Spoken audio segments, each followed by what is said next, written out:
Shirika la ndege la Tanzania la Air Tanzania limetangaza kusitisha safari zake zote za ndege kwenda na kutoka Dubai hadi itakaporipotiwa taarifa nyingine baada ya kufungwa kwa anga la Mashariki ya Kati kutokana na hali hatarishi ya usalama.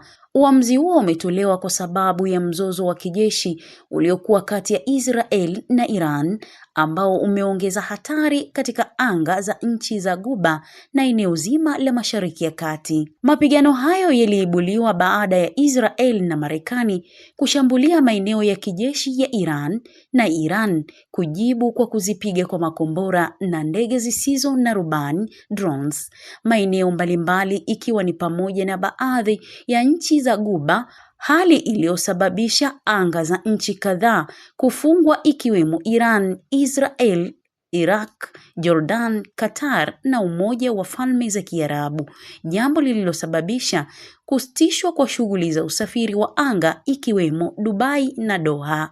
Ripoti za habari pia zinaonyesha mlipuko wa mashambulizi yameripotiwa katika miji kama Tehran, Iran na maeneo yanayohusiana na Uingereza na Marekani na mataifa mengine ya Ghuba ambayo yana vituo vya kijeshi.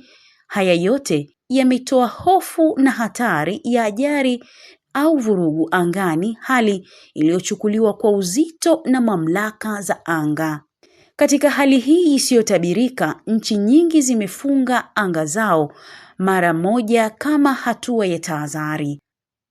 Kwa maendeleo ya sekta ya utalii na huduma za hoteli nchini, Parrot Hotel iliyopo Kaloleni katikati ya jiji la Arusha ni fahari ya Tanzania. Ina bwawa la kisasa la kuogelea na kupumzika kwa watu wa rika zote, mapokezi yenye ubora.